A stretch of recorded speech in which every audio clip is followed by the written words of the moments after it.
안녕하십니까. 선형대수와 8장 2절 외적에 대해서 배워보도록 하겠습니다. 지난 시간에 내적에 대해서 배웠는데 두 개의 벡터의 내적은 스칼라 곱이 나옵니다. 그런데 이번 시간에 배울 외적은 곱하기로 표시하는데 이것은 무엇이 나오냐면 새로운 벡터가 나옵니다. 나중에 정의하면서 배우겠지만 U벡터와 V벡터가 있으면 이거를 구성하고 있는 평행사변 넓이가 벡터니까 크기와 방향이 있죠. 그래서 요 두 벡터의 수직인 벡터 방향 그렇고 크기는 요 평행사변의 넓이가 되겠습니다. 구체적인 내용은 다음 슬라이드에서 설명을 드리도록 하겠습니다. 외적은 벡터 두 개가 있을 때 두 벡터의 곱은 외적이라고 하고 크로스 프로덕트라고 얘기합니다. 그리고 외적을 정의는 이런 식으로 합니다. 자, 여기 보면 두 개의 외적은 U 곱하기 V, 그 다음 사인 세타고 2라고 되어 있는데 이 2가 뭐냐면 오른손 법칙에 따라서 UV에 의해서 생성된 평면과 수직인 단위 벡터를 얘기합니다. 라고 얘기했어요. 방향이 이거란 얘기예요. 방향.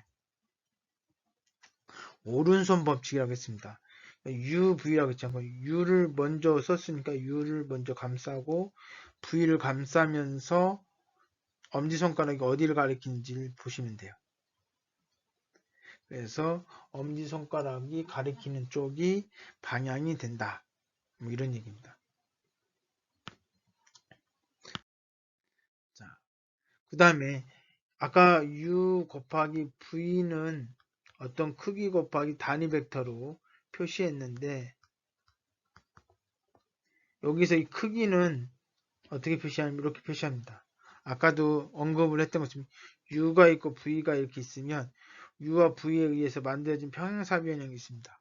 이 평행사변형의 넓이, 면적이 바로 요거의 길이, 놈이 되겠죠. 크기가 됩니다. 크기가. 자, 두 벡터가 이렇게 주어지면 두 벡터에 의해서 면적을 구하고 두 벡터를 통해서 수직인 벡터, 단위 벡터를 구하고 뭐 이렇게 할 수도 있지만 공식이 이렇게 있습니다. 공식이. 자, U 벡터를 두 번째 줄에 쓰고 V 벡터를 세 번째 줄에 쓰고 위에는 IJK로 해서 요게 바로 뭐가 돼요? 단위 척도 벡터가 되는 거죠. 그렇게 해서 구해 주시면 되는데 요거는 자, 이걸 기준으로 해서 요 벡터, 요거의 행렬식 해주되 방향은 플러스 마이너스 플러스. 여기 옛날에 행렬식 계산하는 방식하고 동일하죠. 그런 식으로 계산하면 이렇게 나옵니다. 여기 i가 바로 여기 x 좌표의 값, j가 y 좌표의 값, k가 z 좌표의 값이라고 생각하시면 됩니다. 이렇게 두 개의 벡터가 주어지게 되면 이 두 개의 개수를 이렇게 써주시고 요건 이렇게 써주시고 요거 계산을 해주자 이거죠. 마이를 놓고 이걸 계산해주면 마이너스 1 곱하기 4 빼기 2 곱하기 마이너스 2 그래서 0이 되고 요 j는 요 그대로 써주고 앞에 마이너스 붙고 요거 3, 1, 2, 4 계산해주면 마이너스 10이 되겠죠. 이런 식으로 해서 외적을 구하시면 됩니다. 자, 이 외적에 관련된 성질들이 있는데 두 개의 벡터가 이렇게 있으면 이 두 개의 벡터의 면적, 이 크기라고 했어요. 근데 하나는 6, 하나는 0이라고 하면 당연히 넓이가 없죠. 넓이가 없으니까 0벡터가 된 거죠. 자, 그 다음에 얘는 방향성을 따집니다. U부터 시작했으니까 오른손 법칙에 의해서 올라가는데 반대로 하면 내려가겠죠. 그래서 이 교환 법칙이 성립하지 않습니다. 교환 법칙이 성립하려면 방향이 반대인 관계식을 갖습니다. 이걸 우리는 교대 법칙이라고 이름을 붙였는데 여하튼 교환은 가능하지만 부호는 반대다. 그 이유는 벡터가 생기는데 그 벡터의 방향이 달라져서 그렇습니다. 스칼라 곱은 이루어지고요. 요것도 분배 법칙도 성립하고 요것도 성립합니다. 자, 요거 성립하는데 약간 좀 특이하게 돼 있죠. 여기 외적이고 내적인데 이게 어떻게 돼요? 이 외적하고 내적 요것을 바꿀 수 있다는 얘기죠. 그렇죠? 근데 원칙적으로 외적을 먼저 계산해 줘야 됩니다. 왜냐하면 내적부터 계산하면 이게 실수가 되기 때문에 그죠? 그래서 외적부터 곱해줘야 됩니다. 자, 그리고 그러나 이제 요것을 값을 구하라고 하면 이렇게 공식을 집어넣으면 돼요. 그래서 u, v, w를 집어넣고 행렬식을 계산하면 이건 뭐가 되냐면 실수값이 나옵니다. 그 이유가 요거는 외적이기 때문에 벡터가 되고 요거 벡터지만 벡터와 벡터의 내적은 실수, 스칼라 값이 되죠. 자, 그 다음에 요런 관계식이 있으면 이건 0이 된다는 겁니다. 자, 이거 이 되는 이유는 뭐냐면 u하고 v를 외적을 했으니까 u가 있고 v 자 이렇게 돼 있으니까 여기 v가 있으면 여기 이제 외적일 텐데 그 외적하고 u하고는 뭐예요? 90도죠. 얘하고 90도 관계예요. 그러면 내적에서 90도는 뭐예요? 사이각이 90도면 코사인 90도는 0이기 때문에 0이 됩니다. 그래서 0이 되는 거예요. 즉 u와 u 곱하기 v는 수직이란 얘기예요. v와 u 곱하기 v는 수직이란 얘기, 직교한다는 얘기죠. 자, 이게 두 개가 0이면, 외적이 0이면 평행하다는 얘기죠. 평행하고, 그 다음에 u 곱하기 u는 자기와 자기 자신은 평행하기 때문에 0이 되는 거고요. 이 크기는 평행사변의 면적이 된다. 자, 이렇게 되면 두 개의 벡터의 외적은 이거 넓이가 된다고 했고, 새로운 벡터 이렇게 되면 뭐예요? 이거는 어떻게 뭐가 되냐면 부피가 됩니다. 그래서 UVW에 의해서 만들어지는 최적 면적이 되는 것입니다. 자, 실제로 문제를 통해서 개념을 이해해 보도록 하겠습니다. U하고 V의 외적을 구하여라. 그럼 이렇게 공식에 의해서 구하면 되고요. 자, 근데 V 곱하기 U는 얘하고 여기서 봤을 때 행이 바뀌었죠. 행이 바뀌면 행렬식이 마이너스가 생긴다고 했어요. 기본행 연산에서 스칼라 곱으면 행렬식이 스칼라 배만큼 늘어나고 두 개의 행이 교환이 될 때는 마이너스 생기고 세 번째 기본행 연산 특정한 행에다 k를 곱해가지고 다른 행에다 더해줄 때는 행렬식의 변화가 없다고 얘기했습니다. 그래서 이것이 성립되는 것을 바로 알 수 있습니다. 자, 그 다음 정리 11번은 u와 v가 같은 방향이나 또는 반대 방향이거나 하나가 0이면 무조건 0이 된다. 뭐 이건 아까 얘기했던 거죠. 두 개의 벡터 이렇게 있으면 이거 외적 요거라고 했을 때 요거는 요거의 크기가 바로 요거의 평행사변의 면적과 동일하다라고 얘기했고요. 단위 뭐 이거는 표준 단위 벡터라고 얘기했는데 결국은 뭐 단위 촉도 벡터죠.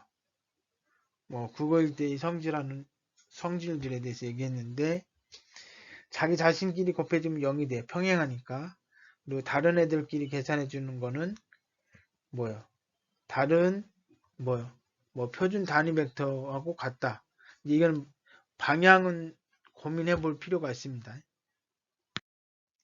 자, 외적이라고 하는 것은 두 벡터의 벡터 곱으로 이렇게 표현이 된다고 얘기했고 외적이 계산된 결과는 벡터다.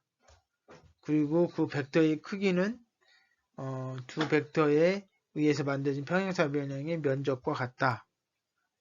뭐 이렇게 얘기했고 외적이 쓰이는 곳은 뭐 얘기했던 평행사 변형과 삼각형의 면적 구할 때 쓰이고 이 세 개의 벡터가 주어지면 이 세 개의 벡터에 의해서 생기는 평행 육면체의 부피와 같다. 자, 예제 8-12번 u벡터와 v벡터가 있으면 요거에 의해서 평행사변의 면적을 구해보자. 어떻게 하면 돼요? u와 v의 외적의 크기를 구해주는 거랑 동일하다고 그랬습니다. 그래서 요거 이게 외적이죠. 외적을 계산했더니 이렇게 나와. 이거의 크기예요. 그러면 루트 2의 제곱 플러스 6의 제곱. 뭐 마이너스 6의 제곱이지만 그냥 제곱되면 마이너스 없어지니까 8의 제곱. 그러면 4, 36, 64. 요거는 얼마가 돼요? 100이 되죠. 그 104가 돼요. 루트 104. 그죠? 루트 104가 뭐 이게 루트 104가 되나요? 예, 되겠죠. 자, 그래서 요거의 크기를 이야기하는 겁니다. 그게 바로 뭐예요? 요 평행사변형의 넓이랑 동일합니다.